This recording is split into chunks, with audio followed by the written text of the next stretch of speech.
called fair information practices. Fair information practices are time-honored protections that are embedded in privacy laws all around the world. They don't go as far as privacy by design.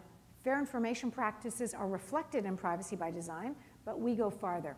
What are fair information practices? Very simply, purpose specification, use limitation. You collect information from a customer, you tell them why you're collecting it. That's the primary purpose. Then you restrict your use of that information, use limitation, to that purpose unless you have the positive consent of the data subject, your customer, for a secondary use that was never contemplated at the time of the initial collection.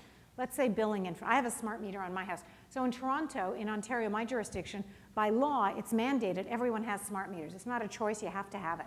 So given that you have to have it, I then, of course, went to our premier and said, well, then we have to have strong privacy, and I've started working with our utilities. We have about 4 million smart meters in our jurisdiction.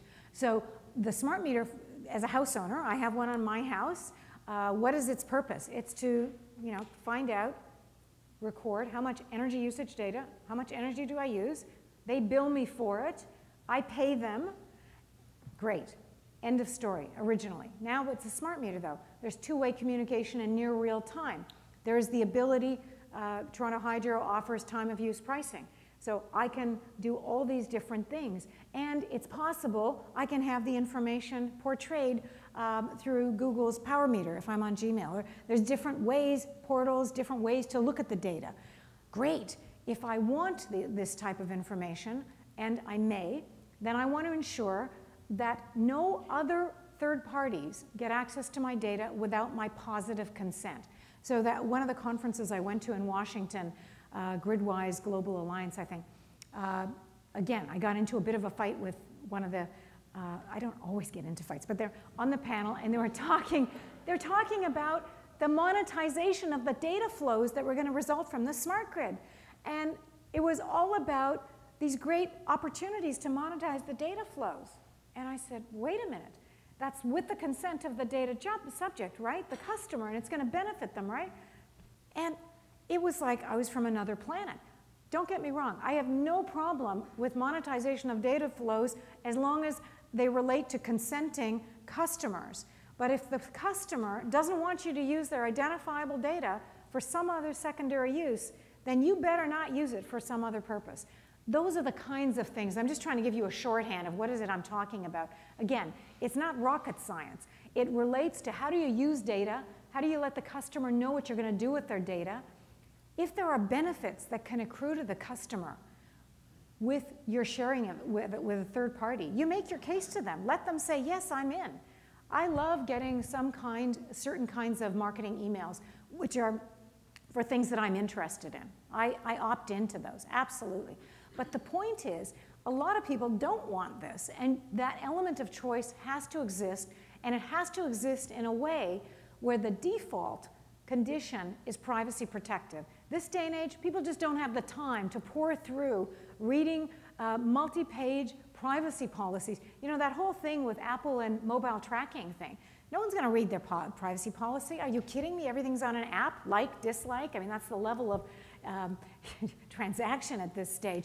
So you have to have a very simple way of communicating with your customers.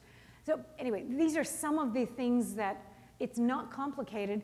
I'm not suggesting it's easy to do, but it will save you in the long run. It will save you enormous resources, not just money, but customers. It will preserve the trust of your customers, and it will attract new ones to you. It will give you a sustainable competitive advantage. Hi, my name's Dave Kaufman. I'm with Tantalus, which is an AMI company. And one of the things we wrestle with that I'd like some opinion on is what is sufficiently aggregated to anonymize the data. Clearly, if you're going shopping and you're using a shopping card, once they remove your name and address, it is pretty anonymous. It's almost random. But with a smart grid, there's a number of individuals in a house, so you maybe can't identify an individual, but you can identify a family. A transformer feeds 3 or 4 houses, and so you can identify maybe a neighborhood.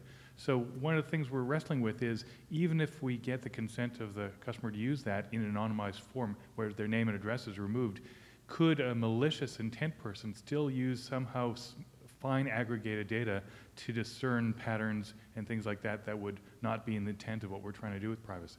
It's a very good question, and we, as I said, we have a paper coming out in about 2 months' time specifically on the question of what will suffice for true anonymization of the data and aggregation such that re-identification is, I'm not going to say is impossible, nothing is impossible, but that re-identification is rendered highly unlikely.